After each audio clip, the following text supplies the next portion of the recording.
क्या आप हमारे देश हिंदुस्तान के गाँव से मिले हैं? हमारा देश ग्रोथ तभी कर सकता है जब हमारे देश का गांव ग्रोथ करे। हमारे देश को स्मार्ट सिटी बनाने से पहले हमें अपने गांव को स्मार्ट बनाना होगा। सवाल ये है कि गांव ग्रोथ कैसे करेगा। सवाल ये भी है कि गांव स्मार्ट कैसे बनेगा। सवाल ये भी है कि गांव डेवलपमेंट के रास्ते पर कैसे दौड़ेगा। सवाल ये भी है कि क्या गांव बिना बेटी को एजुकेटेड किए हुए शहर का मुकाबला कर सकता है। इन सवालों के जवाब को बहरहाल हम सब जानते हैं, लेकिन कभी इन सवालों के जवाब को जानने की कोशिश नहीं की, कभी उस पर चलने की कोशिश नहीं की कि कैसे हमारा गांव डेवलप कर सकता है, कैसे हिंदुस्तान ग्रोथ कर सकता है। आइए अब इसी सवाल के जवाब को हम हिंदुस्तान के इन्हीं गाँव के बच्चों से जानते हैं कि गांव कैसे डेवलप करेगा, गांव कैसे स्मार्ट बनेगा, गांव में बेटियों की तालीम का होना कितना ज़रूरी है। ये हमारे होनहार बच्चे, हमारे देश हिंदुस्तान के मुस्तकबिल ही बताएंगे आपको। आइए उन बच्चों से मिलते हैं।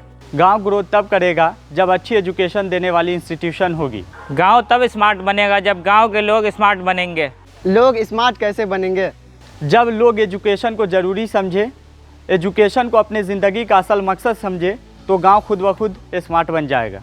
गांव डेवलपमेंट के रास्ते पर तब दौड़ेगा जब गांव के लोगों की सोच, उनकी समझ, उनके अंदर नया पाने की चाहत बढ़ेगी। तब गांव खुद ब खुद डेवलपमेंट के रास्ते पर दौड़ेगा। अच्छी सोच समझ, नया पाने की चाहत, नया बनाने की चाहत सिर्फ और सिर्फ एजुकेशन से मिल सकती है। गांव की बेटियां जब एजुकेटेड होगी तभी गांव ग्रोथ करेगा, स्मार्ट बनेगा, डेवलपमेंट के रास्ते पर आएगा। शहर से कदम मिलाकर हमारे देश भारत को दुनिया का महान देश बना सकता है। क्योंकि हमारा मानना है कि घर के एक बेटे को एजुकेशन देने से घर की एक जनरेशन संवर सकती है, लेकिन उसी घर के एक बेटियां को एजुकेशन देने से उस घर की 7 जनरेशन संवर सकती हैं। तो आप ही सोचिए कि अगर घर की एक बेटियों की एजुकेशन से घर की 7 जनरेशन संवर सकती है, तो हिंदुस्तान का कितना घर संवर सकता है बेटियों की एजुकेशन देने से। फिर हिंदुस्तान की खूबसूरती में 4 चांद लग जाएगा जब हिंदुस्तान के गाँव के हर घर की बेटियाँ एजुकेटेड होंगी।